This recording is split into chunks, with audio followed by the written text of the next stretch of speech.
काली खोपड़ी की आप कहते हैं तो पक्के खाली खोपड़ी के हैं, ये एक झटका में आ जाएंगी।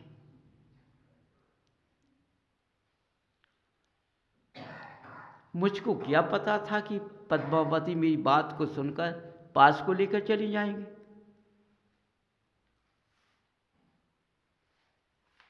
मैं रह गया कि गहराई है पारस में। न मैंने मनाया है किसी को, न मैं मना सकता हूं, न मैंने मनाना सीखा है किसी से। मुझको तो भगवान की शरण चाहिए, उनकी आवाज़ जो निकलती उस आवाज़ को निकालूंगा, चला जाऊं।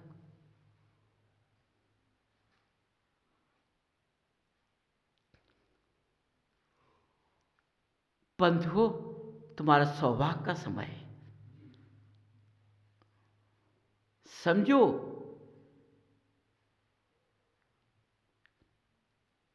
तुम्हारा सौभाग्य का समय है जो तुमको मिल रहा है।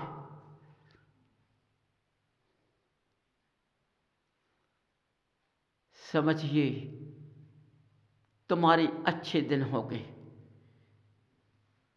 तुम्हें इस भरतभूमि से अपना कल्याण का मार्ग ढूंढना होगा। मिल गया है, अपना कल्याण करोगे। भगवान की भक्ति पाकर के तुम अपना स्वयं का कल्याण कर लोगे। समझो,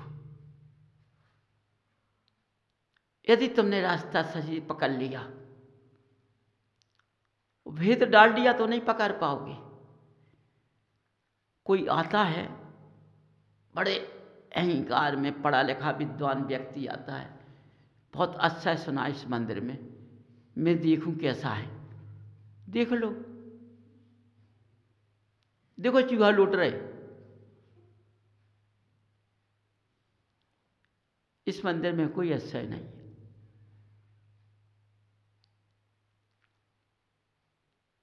कोई अच्छा ही नहीं दिखता। जाने लोग कहते हैं हमें तो कुछ नहीं दिखाई दिया।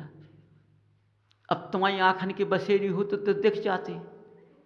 अब तुम्हारी आँखें तो गंदगी, तुम्हें कैसे दिख जाऊं। जिसकी दृष्टि उज्ज्वल में होती है उसी को दिखता है और किसी को नहीं दिख सकता है। ये जिनालय ऐसे स्थान से बना है। समझो, जो विनय से आएगा, मर्यादा से आएगा, अर्पण होकर आएगा, उसको सब कुछ मिल जाएगा, सब कुछ दिख जाएगा। तो वो अपनी गाते गाते पूरा नहीं कर पाएगा। समझो,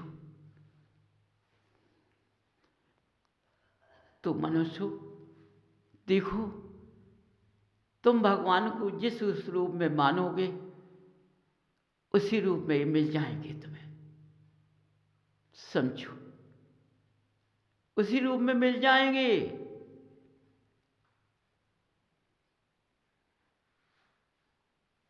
ये अपनी ओर खींचेंगे, अपनी ओर खींचेंगे तुमको, दूसरों की ओर नहीं जाने देंगे, अपनी ओर खींचेंगे। ये कहो, तुम्हारी मध्य में एक व्यक्ति आ गया है, पारस का घोलना, तुमको सहायता दे देता है, खिंच जाओ, चले जाओ जल्दी, जिससे तुम पीछे न हट पाओ। समझो, तुम्हारा भाग होता है, कितना अच्छा है। इसलिए बंधु, अपने कर्म काटने के लिए जो वाणी निकल रही उसको अपने अंदर प्रयास करो, उस रास्ते पर चलो, उस मार्ग पर चलो, तो तुम्हारा भावना, तुम्हारा रास्ता तुमको सही मिल जाएगा। तुम्हारा गृहस्थ इतना अच्छा कटेगा, इतनी अच्छी नींद से सोओगे तो समझो तो मैं क्या कह सकता हूं। समझो, न चींटी काट पाएगी न मच्छर काट पाएगा। ऐसे सोएंगे तो पता ही नहीं पड़ेगा। सुबह नींद खुलेगी तुरंत। अरे आज तो मेरा मकान पूरी सफाई हो चुकी है। अरे तुम कब उठ गई हो? अब तुम्हारी नींद लगी हुई थी इसलिए मैंने तुमको नहीं जगाया। मैंने घर की सफाई कर लो।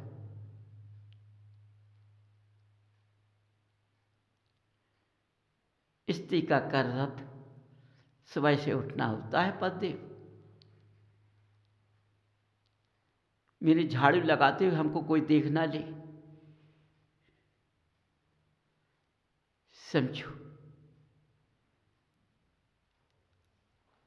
देखी मुस्कान सुबह से निकली है, मुस्कान दिन भर चलेगी। इस गृहस्थ ऐसा ही चलेगा, ऐसे ही जीव कल्याण कर पाएंगे, बिना शल्य की भक्ति करेंगे, अपने कल्याण की भक्ति करेंगे। अभी आपत्ति को करते हो तुम, है ना? कुछ समय बाद अपने कल्याण की भक्ति करोगी तुम कितने अच्छे लगोगी तुम जब। बोलो, अभी तुम नन्हे नन्हे हो ना, इसलिए आपत्तियों की भक्ति करते हो, आपत्तियों की भक्ति करते हो।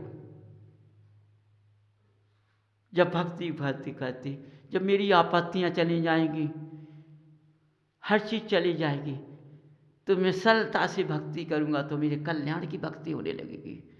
जब मैं उस दिन कितना अच्छा लगूंगा। स्वर्गों से देख भागा तुम्हारा चूमा लेंगे फिर,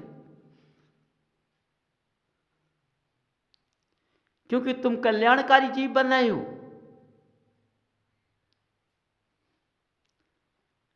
इसलिए बंधुओं, कभी अपनी अखियां मत लौटा लेना तुम। आपत्तियों से डरना नहीं, किसी से भी डरना नहीं, न बिंदुओं से डरना, न कुदेवों से डरना है। किसी से नहीं डरना है तो भगवान से डरना है।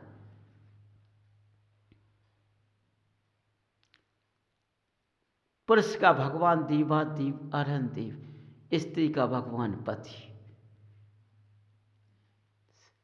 स्त्री को पति से डरना है, पुरुष को भगवान से डरना है, दोनों को भगवान से डरना है, स्त्री को पति से डरना। समझो, देखो कितना अच्छा जीवन चलेगा। व्यंतर फिर नहीं आ पाएगा, भाग जाएगा, क्योंकि घर में अग्नि का वास पैदा हो गया है।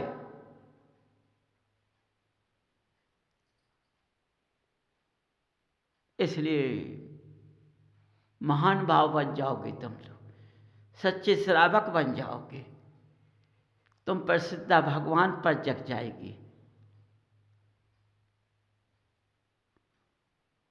स्त्री को श्रद्धा भक्ति भक्ति अपने पति पर जम जाएगी। मेरे पति के होते कुछ नहीं हो सकता है, बाल बांका नहीं हो सकता। स्त्री को इस तरह से गर्व होना चाहिए। जो स्त्रियां अपने पति को भगवान मानेगी वो गर्व से रहेगी, उसके घर में कुछ नहीं हो पाएगा। समझो, इसलिए बंधुओं, देखो तुम लोग अपने शब्दों का प्रयोग अपने अंदर रखना, उस रास्ते पर चलना, तुम्हारा धर्म बैठता है। इसलिए तुम सही रास्ते पर चलो तो आपत्तियों से मुक्त होकर आओगे। तुम्हारे पास आपत्तियां नहीं आ पाएंगी। ये जो आपत्तियाँ जैसे रास्ते बताएगा उन रास्तों का त्याग कर देना है तुम्हें, उन रास्तों को बदल देना है, तो आपत्तियाँ तुम्हारे सामने नहीं आ पाएंगी। इसलिए आपत्तियाँ खत्म हो जाएंगी और वह रास्ता मिल जाएगा कि मैं देवानंद के रास्ते पर पहुँचकर उनके चरणों में झुक जाऊंगा, उनकी शरण में मैं महावीर की संतान बन जाऊंगा। अभी भगवान का अभिषेक देखा है, भगवान का अभिषेक सौधन ईशान ने किया है।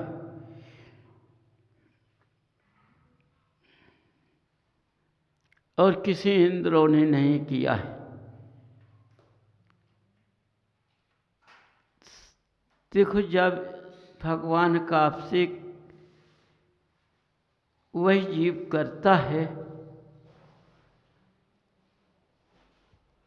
वो पवित्रता का धारी हो। यदि वह अपने मुखारविंद से पवित्र है, उसका मुखारविंद पवित्र है, तो वह अभिषेक करने का अधिकारी होता है।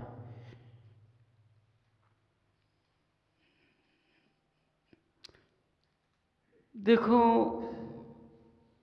मनुष्य अभिषेक करते हैं,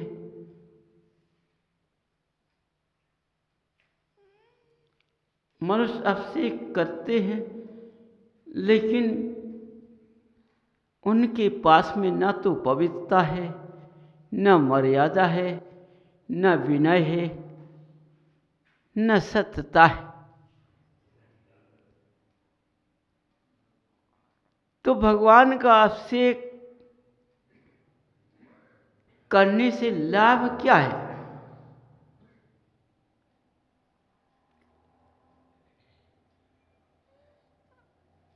कोई लाभ नहीं होता है। आपने रूढ़ीबाजी बना ली है, इसलिए भगवान का अभिषेक करते हो, लेकिन उसका विधि माध्यम तुम्हारे अंदर कुछ नहीं है कि भगवान का अभिषेक क्यों किया जाता है, क्यों होता है।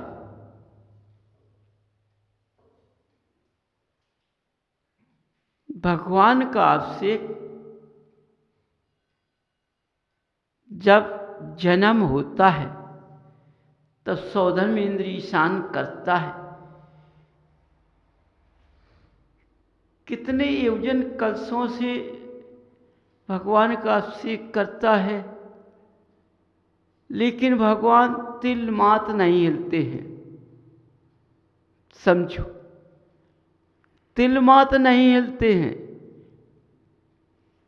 समझिए, भगवान का अभिषेक करने से देव जिस इंद्रों ने किया है, सौधम इंद्र, वह उनका अभिषेक करने से तृप्त नहीं हो पाया। 1008 नेत्र भी बना ले, जब भी तृप्त नहीं हो पाया। तो इंद्र भगवान की भक्ति से भी पूर्ण नहीं हुए हैं। इतनी भक्ति करते हैं कि पूर्ण नहीं हुए। बंधुओं,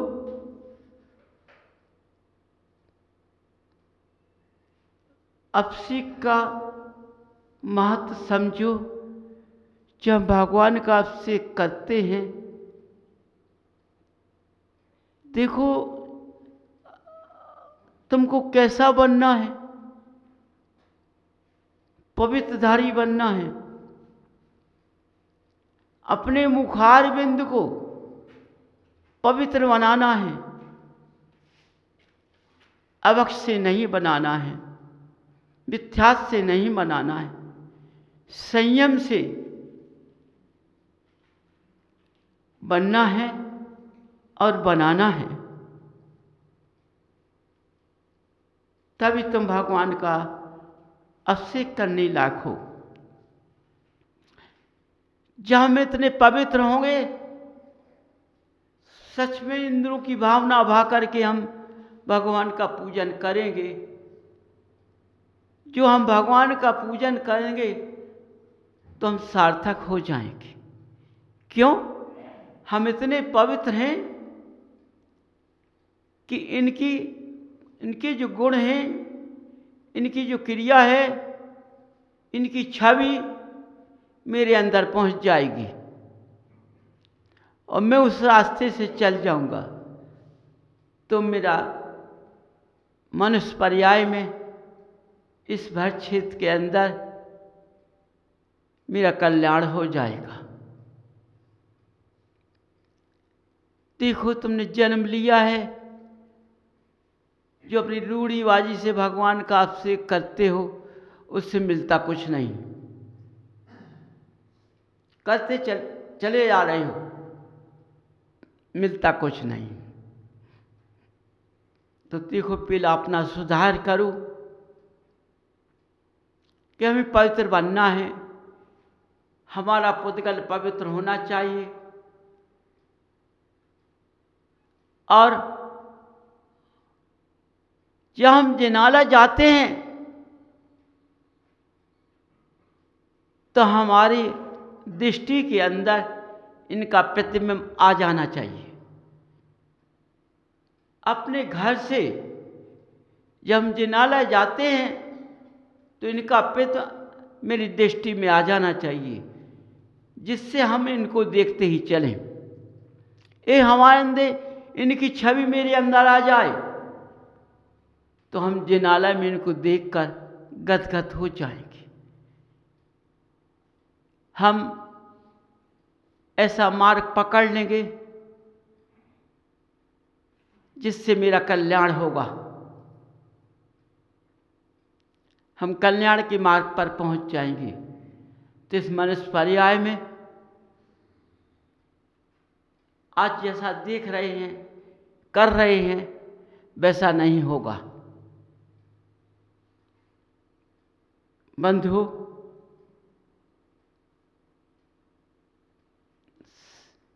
देखो, भगवान की भक्ति से कभी पूर्ण नहीं हो सकते हो। जितनी करोगे उतनी कम है। तो भगवान की भक्ति कभी नहीं छोड़ना। भगवान का अभिषेक, भगवान का पूजन, भगवान की भक्ति, त्याग, तप कभी नहीं छोड़ना। देखो, ये तुम्हारे काम आएगा, ये तुम्हारे जीवन पुद्गल के काम आएगा।